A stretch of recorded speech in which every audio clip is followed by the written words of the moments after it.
Le drame, et c'est d'ailleurs ce qui fait que je suis sorti pour en parler, parce que je ne m'attarde pas sur des sujets qui pourraient me créer préjudice pour rien, parce que je vais me mettre beaucoup de personnes à dos, hein, ça c'est sûr. Beaucoup de personnes qui ont bâti tout leur empire sur cette histoire-là d'alimentation en fonction du groupe sanguin, mais je suis obligé de le faire parce que de plus en plus je reçois des patients qui viennent à moi dans un état dramatique, carencé, lamentable, et là, je leur demande, mais comment en êtes-vous arrivé là? Et à eux de me dire, parce que tu es du groupe A, il faut éviter tel aliment et consommer plutôt tel autre. Un autre vient à moi et me dit, parce que je suis du groupe O, on m'a interdit toute une liste d'aliments et ils me sortent leur bouquin et puis on me dit d'aller vers tel autre aliment et je leur dis, mais est-ce que vous savez que c'est parce qu'on vous a demandé de consommer beaucoup de céréales parce que c'est ce qui colle à votre groupe que vous avez du mal à stabiliser votre glycémie, que votre hémoglobine glyquée est toujours à 7,5 alors qu'elle aurait pu baisser? Est-ce que vous savez que c'est parce que vous consommez beaucoup de viande, parce qu'on vous aurait dit que c'est ce qui colle à votre groupe sanguin, que vous avez du mal à stabiliser votre niveau de cholestérol, que vous avez du mal à normaliser votre niveau de triglycérides, que votre tension artérielle a du mal à s'abaisser, que votre niveau d'acide urique a du mal à baisser. Et je le répète, cette histoire d'alimentation en fonction du groupe sanguin n'a aucun fondement scientifique. Le groupe sanguin n'est pas un déterminant fiable, ni dans la qualité, ni dans la quantité des enzymes digestives. Vous savez, depuis le XXe siècle où le chercheur Karl Landesner a identifié les 4 groupes sanguins, c'est-à-dire O, A, B, eh bien, on a identifié plus de 276 antigènes sur les globules rouges. Cela veut dire quoi? Si celui qui a inventé cette mode qu'on appelle régime en fonction du groupe sanguin, s'il devrait être conséquent, il devrait vous proposer 276 régimes à tout le moins, parce qu'on a découvert d'autres antigènes. Il devrait dire à O+, voici ton régime, O-, voici ton régime, A+, voici ton régime, A-, voilà ton régime, mais il n'en a été rien.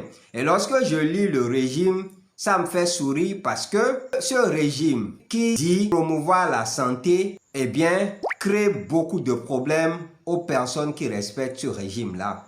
Je vais vous donner quelques exemples terre à terre. C'est vrai, il y a certaines personnes qui, en suivant ce régime, vont trouver qu'ils vont mieux d'un point de vue de santé, de bien-être. Et je vais vous expliquer pourquoi. Parce que la science a prouvé qu'il y a des aliments qui, si vous en abusez, vont vous créer des problèmes de santé. Il s'agit par exemple des viandes rouges.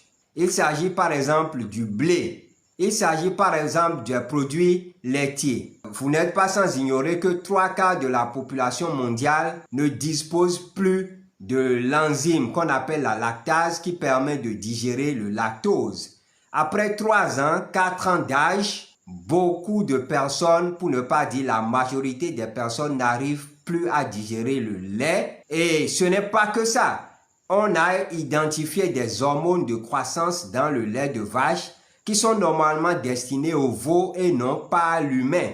Donc, si vous prenez du lait, ces hormones de croissance sont susceptibles de vous créer des problèmes de santé. Et des études ont montré le lien entre la consommation régulière du lait et le cancer de la prostate chez l'homme. Donc, un aliment comme le lait, normalement, devrait être évité. Surtout par la plupart des personnes qui ne tolèrent pas le lait. C'est pareil pour le blé du fait de la présence du gluten.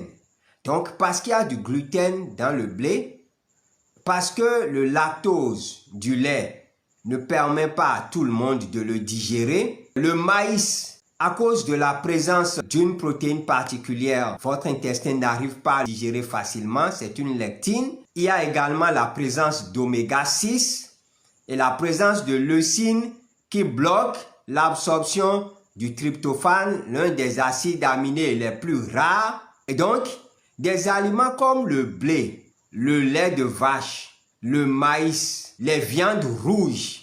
Lorsque vous prenez par exemple ces aliments-là, quel que soit votre groupe sanguin, si vous les évitez, il est clair que vous vous porterez mieux. Ça n'a aucun lien avec votre groupe sanguin. Mais le drame est que ce même régime qui dit à certains d'éviter les viandes rouges va les recommander à un autre groupe comme aliment principal. Ce même régime qui dit à certains d'éviter les produits laitiers va les recommander à un autre groupe. Et ce même régime qui dit à certains d'éviter les céréales va les recommander à un autre.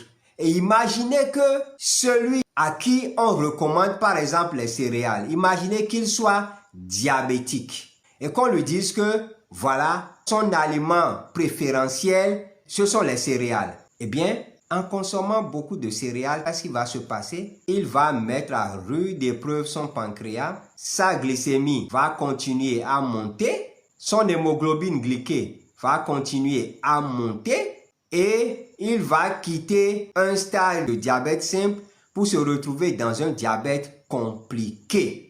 C'est pareil pour quelqu'un à qui on recommande de prendre les viandes rouges parce que selon ce régime, c'est ce qui est favorable à une bonne digestion de son organisme.